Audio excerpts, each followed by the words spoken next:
Hello students, আমি Nitish sir জ্ঞানজ্যোতি coaching সেন্টারের পক্ষ থেকে তোমাদের প্রত্যেককে জানাই আরো একবার স্বাগত। তো স্টুডেন্টস, আজকে আমি তোমাদের সঙ্গে আলোচনা করবো এনইপি থার্ড সেমিস্টার যারা ব্যাক পেপার রয়েছে, অর্থাৎ যারা ফিফথ সেমিস্টারে পড়াশোনা করছো, মেজর পেপার 4-এ তোমাদের ব্যাক আছে পলিটিক্যাল সায়েন্সে, তাদের জন্য কিন্তু আজকে 2025-এর জন্য সাজেশন। এটা তুমি 2024 লেখা দেখছো ঠিকই, কিন্তু 2025-এ আমরা যে সাজেশনটা রেডি করবো, সেই সাজেশনটা কিন্তু তোমাদের 2024 সালের যে কোশ্চেন পেপারটা আছে, যেটা তোমরা পরীক্ষা দিয়েছিলে, এই সাজেশনটা থেকে 2024 সালের প্রশ্নগুলো কেটে দাও, তাহলেই তোমার কিন্তু হয়ে যাবে এটা 2025 সালের জন্য সাজেশন। কারণ আমরা প্রথমবার যেহেতু তোমাদের মেজর পেপার 5টা মেজর পেপার 4টা যেহেতু থার্ড সেমিস্টারে প্রথমবার হয়েছিল গত বছর পরীক্ষা, আমরা কিন্তু প্রায় প্রতিটা সিলেবাসের উপরেই কোশ্চেনগুলো নিয়েছিলাম। সুতরাং 2024-এর কোশ্চেন পেপারটা কেটে দাও, তাহলেই কিন্তু তোমাদের সাজেশন কমপ্লিট হয়ে যাবে।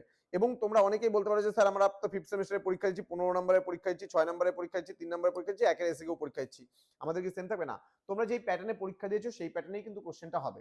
ইন্ট্রোডাকশন টু ইন্টারন্যাশনাল রিলেশনস এর উপরে মেজর পেপার 4-এর যে পলিটিক্যাল সায়েন্স লাস্ট মিনিট সাজেশনটা দাঁড়াচ্ছে, সেটা হচ্ছে মার্কস 3-র জন্য। আমি স্ক্রল করে নিচ্ছি, জিনিসগুলো দেখবে এবং 2024-এর কোশ্চেনগুলো যেগুলো আছে ওগুলো কেটে দেবে এই সাজেশন থেকে। দেখো, ঠিক আছে, দেখো প্রত্যেকটা কোশ্চেন একটু দেখো তোমরা। এবার 6 নম্বরের প্রশ্নগুলো দেখে নাও একটু। 6 নম্বরের প্রশ্নগুলো পরপর। এবার প্রশ্নমান 10-এর যে প্রশ্নগুলো রয়েছে সেই প্রশ্নগুলো দেখে নাও। আমি আবারও বলছি, প্রত্যেকটা কোশ্চেন তোমরা একটু লিখে নাও। লিখে নিয়ে এখানে একদম 12টা কোশ্চেন দিছি, মনে করো 12টা কোশ্চেনের মধ্যে থেকে 4টা কোশ্চেন বাদ যাবে, তাহলে হলো কটা? 8টা কোশ্চেন দাঁড়াবে। ওই 8টা কোশ্চেনের মধ্যে থেকে তোমরা 100% কমন পেয়ে যাবে।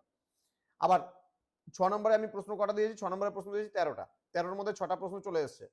সরি, এখানে আমি হ্যাঁ 6টা প্রশ্ন চলে এসেছে, তার মানে 7টা থেকে 8টা প্রশ্ন দাঁড়াবে। এবার এর মধ্যে থেকে তোমরা 6-এর গুলো কমন পেয়ে যাবা। আর 3-এর গুলো যেগুলো আছে, 3-এর গুলো এখানে আমি সাজেশনে দিয়েছি কয়টা? 18টা কোশ্চেন দিয়েছি, তার মধ্যে 6টা কোশ্চেন চলে আসছে, থাকলো 12টা কোশ্চেন। এই 12টা কোশ্চেন পড়ে যাও, 100% কমন তোমরা পেয়ে যাবা যারা ব্যাক পেপার রয়েছে, ঠিক আছে? আরেকটা কথা বলে দিচ্ছি, এমসিকিউ গুলো যেগুলো তোমাদের গত বছর দিয়েছিলাম, সেই এমসিকিউ গুলোই পড়ে যাও, তাহলেই কিন্তু তোমাদের একদম 100% কমন, তোমরা একদম কনফার্ম কমন পাবে। তো স্টুডেন্ট যারা এখনো আমাদের চ্যানেলটিকে সাবস্ক্রাইব করোনি, তারা অবশ্যই চ্যানেলটিকে সাবস্ক্রাইব করে পাশে থাকা বেল আইকন অল প্রেস করো। এবং আমাদের যে অফিসিয়াল নাম্বার রয়েছে 6295916282 এবং 7076398606 নম্বরে তোমরা চাইলে সরাসরি আমাদের সঙ্গে যোগাযোগ করতে পারো। দেখা হচ্ছে খুব তাড়াতাড়ি আরো একটা নতুন ভিডিও নিয়ে তোমাদের সঙ্গে। তোমরা প্রত্যেকেই ভালো থেকো, সুস্থ থেকো। Thank you so much, thanks for watching after all. Thank you.